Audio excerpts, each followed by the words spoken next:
Good evening, YouTubers. I've been looking on the news this evening and a few people have written to me and said, oh, what do you think of this crash? There's an aeroplane crashed in Lithuania, and just looking at it on the television screen, the faithful 737 crash. DHL Boeing 737-400 crashes in Lithuania, and there's been at least one fatality. Now, there is video footage of the crash, and I have watched the video footage of the crash, and the aircraft appears to be perfectly normal.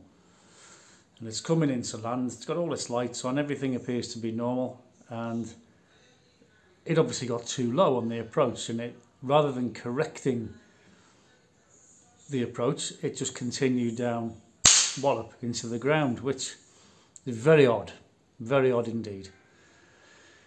It would suggest that the pilot couldn't apply more power, because that's all he had to do, was apply a bit more power. If you've got a thing called vases, or it's a 3-degree glide slope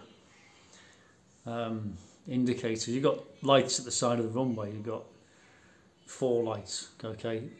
If you've got 3 white lights, you're too high.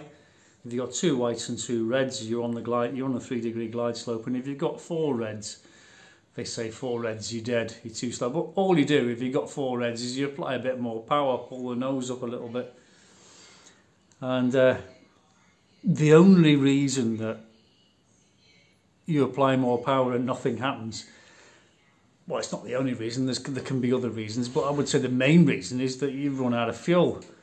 And that clearly wasn't the case, because there was a big fire when it impacted with the ground. It seemed to actually just impact, just land too short from the runway and crashed.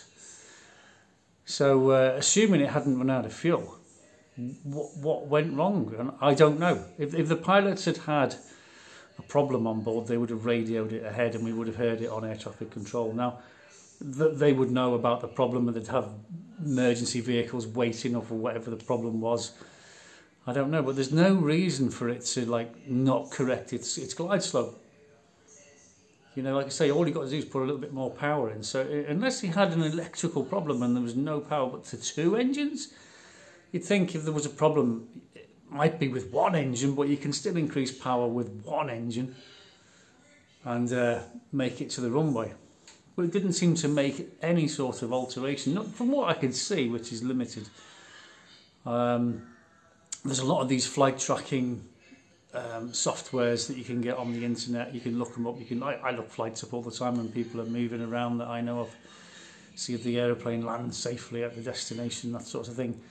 A lot of them give airspeed data. Now, 737, not sure what the exact approach and landing speed is on that, but I'm guessing it'd be about 130 knots, somewhere around that mark. So those sort of software might give you the airspeed. It didn't appear to be going too slow. It didn't appear to stall to make it. If it was going too slow, you know, you drop a wing and that's... And another thing I noticed is it was snowing. And in Lithuania it's snowing, which means the air is very, very dense. The air molecules contract, and they're much denser in cold weather than they are in hot weather when they're expanded. It sounds strange, but aeroplanes fly much, much better in cold air than they do in hot air. So it must have been, I mean, I'm just guessing now off the top of my head, must have been some sort of reason, some sort of failure, that when the pilot increased the RPM on the engines, nothing happened. Nothing. Because it would have done, it was such an easy thing to correct. I mean, he wouldn't have been asleep. I doubt if he'd been on autopilot. You could bring them down on autopilot. I mean, some aircraft can land in the fog, complete dark, you know, completely Cat 3 auto land and things like that, but that's not a system I'm familiar with. But it's unlikely that he'd be on autopilot coming into land. He'd be landing it manually, I would think, especially an old plane like that. It's 30 years old, something like that. So he'd be bringing it in, and it could make a mistake and put too much spoilers out, too much flaps, and then he's increased the power and it hasn't had the ability to climb a little bit, you know, or stop descending. as it's going forward, and that will correct it also. But it's unlikely that 2 airline pilots would make that mistake. It just seemed to come in nice and peaceful and just spank into the ground short of the runway. And one of the pilots died, apparently. So it is a strange one. It's a very strange one, and there must have been some sort of failure on board the aircraft.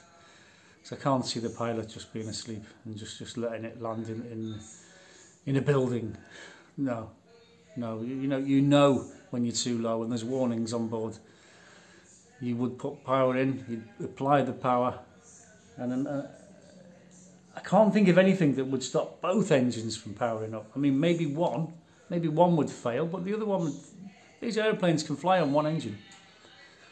You can land on one engine. You're trained, when you're doing your multi-engine ratings, you're trained to fly on one engine with asymmetrics and things like that. You know, so these guys know what they're doing. That seemed to me like some sort of failure with the power system, or maybe they had flaps and spoilers run away and pop fully out. I don't know. I can't think of anything else it could have been, really.